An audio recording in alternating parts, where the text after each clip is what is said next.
Hi ಎಲ್ಲರಿಗೂ ನಮಸ್ಕಾರ. Welcome to my YouTube channel. ಯಾರ್ಯಾರು ನನ್ನ ಯೂಟ್ಯೂಬ್ ಚಾನಲ್ನ ನೋಡ್ತಿದ್ದೀರಾ, ಒಂದು ಲೈಕ್ ಮಾಡಿ, ಶೇರ್ ಮಾಡಿ, ಸಬ್ಸ್ಕ್ರೈಬ್ ಮಾಡಿ, ಪ್ಲೀಸ್ ಸಪೋರ್ಟ್ ಮಾಡಿ. ಇವತ್ತಿನ ರೆಸಿಪಿ ರೆಸ್ಟೋರೆಂಟ್ ಸ್ಟೈಲ್ನಲ್ಲಿ ಹೇಗೆ ಕಬಾಬ್ ಮಾಡೋದು ಅಂತ ತಿಳಿಸ್ತಾ ಇದ್ದೀನಿ. ಇವತ್ತಿನ ರೆಸಿಪಿ ನಿಮಗೂ ಇಷ್ಟವಾದಲ್ಲಿ ಹೇಗೆ ಬಂತು ಅಂತ ಕಾಮೆಂಟ್ ಬಾಕ್ಸಲ್ಲಿ ತಿಳಿಸಿ ಫ್ರೆಂಡ್ಸ್. ಹಾಗೆಯೇ ನೀವು ಒಂದು ಸಲ ಮನೆಯಲ್ಲಿ ಟ್ರೈ ಮಾಡಿ. ಚಿಕನ್ ಕಬಾಬ್ ಅಂದರೆ ಯಾರಿಗೆ ತಾನೇ ಇಷ್ಟ ಆಗಲ್ಲ ಹೇಳಿ, ಎಲ್ಲ ಇಷ್ಟಪಟ್ಟು ತಿನ್ನುವಂತಹ ಚಿಕನ್ ಕಬಾಬ್ ಇದು. 5ರಿಂದ 6 ಪದಾರ್ಥಗಳು ಇದ್ದರೆ ಸಾಕು, ಈ ರೀತಿಯಾದ ರುಚಿಕರವಾದ ತುಂಬ ಟೇಸ್ಟಿಯಾದ ಕಬಾಬನ್ನು ನಾವೇ ಮನೆಯಲ್ಲಿ ಪಟ್ಟಂತ ರೆಡಿ ಮಾಡ್ಕೋಬೋದು. ಚಿಕನ್ ಕಬಾಬ್ನ ಮಾಡ್ಕೊಳ್ಳೋಕ್ಕೆ ಏನೇನು ಸಾಮಾನುಗಳನ್ನು ತೊಗೊಂಡಿದ್ದೀನಿ ಅಂತ ಸ್ವಲ್ಪ ನೋಡೋಣ.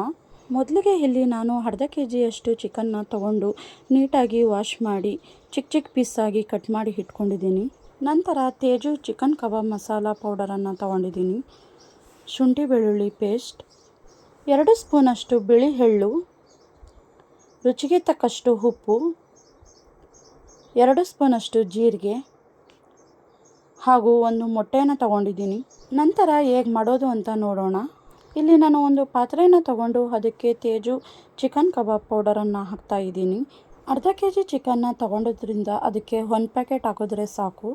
ನಂತರ ಇದಕ್ಕೆ 2 ಸ್ಪೂನಷ್ಟು ಶುಂಠಿ ಬೆಳ್ಳುಳ್ಳಿ ಪೇಸ್ಟನ್ನು ಹಾಕ್ತಾಯಿದ್ದೀನಿ. ಜೊತೆಗೆ 2 ಸ್ಪೂನಷ್ಟು ಬಿಳಿ ಎಳ್ಳನ್ನು ಹಾಕ್ತಾಯಿದ್ದೀನಿ.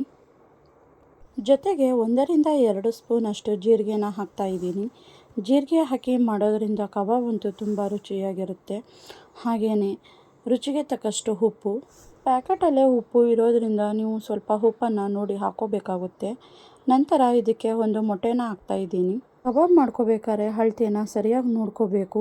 ಅರ್ಧ kg ಚಿಕನ್ ತೊಗೊಂಡಿದ್ರಿಂದ 1 ಮೊಟ್ಟೆ ಹಾಗೂ ಕಬಾಬ್ ಪೌಡ್ರನ್ನ 1 ಪ್ಯಾಕೆಟ್ ಯೂಸ್ ಮಾಡಿದ್ರೆ ಸಾಕಾಗುತ್ತೆ. ನೀವೇನಾದರೂ 1 kgಗೆ ಕಬಾಬ್ ಮಾಡಬೇಕು ಅಂದರೆ 2 ಪ್ಯಾಕೆಟ್ ಕಬಾಬ್ ಪೌಡರ್ ಹಾಗೂ 2 ಮೊಟ್ಟೆನ ಯೂಸ್ ಮಾಡಿದ್ರೆ ಕರೆಕ್ಟಾಗಿ ಚೆನ್ನಾಗಿ ಕ್ರಿಸ್ಪಿಯಾಗಿ ಬರುತ್ತೆ. ನೋಡಿ ಫ್ರೆಂಡ್ಸ್, ಈ ರೀತಿಯಾಗಿ ಎಲ್ಲನೂ ಮಿಕ್ಸ್ ಮಾಡ್ಕೊಂಡಿದ್ದೀನಿ. ನಂತರ ಇದಕ್ಕೆ ಅರ್ಧ kg ಚಿಕನ್ನ ಹಾಕ್ತಾಯಿದ್ದೀನಿ. ಚಿಕನ್ನ ಹಾಕುವಾಗ ಅದರಲ್ಲಿ ಸ್ವಲ್ಪನೂ ನೀರಿನಂಶ ಇರಬಾರ್ದು. ಆ ರೀತಿಯಾಗಿ ಹಿಂಡಿ ಅನಂತರ ಚಿಕನ್ನ ಹಾಕೋಬೇಕು. ಇಲ್ಲ ಅಂದರೆ ನೀರು ಬಿಟ್ಕೊಳ್ಳುವ ಚಾನ್ಸಸ್ ತುಂಬಾ ಇರುತ್ತೆ. ಅದಕ್ಕೆ ಚಿಕನ್ ಹಾಕಿದ ನಂತರ ಈ ರೀತಿಯಾಗಿ ಚೆನ್ನಾಗಿ ಮಿಕ್ಸ್ ಮಾಡ್ಕೋಬೇಕು. ಮಾಡಿದ ಹಿಟ್ಟು ಚಿಕನ್ ಜೊತೆಗೆ ಚೆನ್ನಾಗಿ ಹೊಂದ್ಕೊಳ್ಳೋ ಹಾಗೆ ನೀಟಾಗಿ ಮಿಕ್ಸ್ ಮಾಡ್ಕೋಬೇಕು. ನಂತರ ಇದನ್ನು 5ರಿಂದ 10 ನಿಮಿಷಗಳವರೆಗೆ ನೆನೆಯಕ್ಕಿಡಬೇಕು. ಇಲ್ಲಿ ನೀವು ನೋಡ್ತಿರ್ಬೋದು, ಯಾವುದೇ ರೀತಿಯ ನೀರಿನಂಶ ಸ್ವಲ್ಪನೂ ಬಿಟ್ಕೊಂಡಿಲ್ಲ. ಹಾಗೆಯೇ ಒಂದಕ್ಕೊಂದು ಚೆನ್ನಾಗಿ ಹೊಂದ್ಕೊಂಡಿದೆ ಅಂತ. ಸ್ಟವ್ ಮೇಲೆ ಒಂದು ಬಾಣಲೆನ ಇಟ್ಕೊಂಡು ಸ್ವಲ್ಪ ಎಣ್ಣೆ ಹಾಕಿ ಕಾಯ್ಲಿಕ್ಕೆ ಇಟ್ಕೊಂಡಿದ್ದೆ. ಅದು ಕಾದ ನಂತರ ಅದಕ್ಕೆ ಒಂದೊಂದಾಗಿ ಪೀಸ್ಗಳನ್ನ ಹಾಕ್ಕೊಂಡು ಚೆನ್ನಾಗಿ ಬೇಯಿಸ್ಕೊಳ್ಳೋಣ. ನೋಡಿ ಫ್ರೆಂಡ್ಸ್, ಈ ರೀತಿ ಕಬಾಬ್ ಮಾಡಲಿಕ್ಕೆ ಯಾವುದೇ ರೀತಿಯ ಮೈದಾ ಹಿಟ್ಟಾಗಲಿ ಯಾವುದೇ ರೀತಿಯ ಕಾರ್ನ್ಫ್ಲೋರ್ ಆಗಲಿ ಯಾವುದೂ ಯೂಸ್ ಮಾಡ್ತಾ ಇಲ್ಲ. ಕಬಾಬ್ ತಿನ್ನಬೇಕು ಅಂದಾಗಲೆಲ್ಲ ನಾವೇ ಮನೆಯಲ್ಲಿ ಪಟ್ಟಂತ ರೆಡಿ ಮಾಡ್ಕೋಬೋದು. ನೋಡಿ ಫ್ರೆಂಡ್ಸ್, ಈ ರೀತಿಯಾಗಿ 2 ಕಡೆಯೂ ಚೆನ್ನಾಗಿ ಬೇಯಿಸ್ಕೋಬೇಕು. ಇದು ಬೇಯ್ತಿದ್ರೇ ಮನೆ ತುಂಬ ಘಮ ಘಮ ಅಂತ ಇರುತ್ತೆ. ಅಷ್ಟು ಚೆನ್ನಾಗಿರುತ್ತೆ ಈ ಕಬಾಬು. ಚೆನ್ನಾಗಿ ಎಣ್ಣೆನ ಸವರಿಸಿ ಅನಂತರ ಬೇರೆ ಪಾತ್ರೆಗೆ ಸರ್ವ್ ಮಾಡ್ಕೊತಾ ಇದ್ದೀನಿ. ಇದರ ರುಚಿ ಅಂತೂ ಹೇಳೋಕ್ಕೆ ಆಗಲ್ಲ, ಅಷ್ಟೊಂದು ಚೆನ್ನಾಗಿರುತ್ತೆ ಫ್ರೆಂಡ್ಸ್.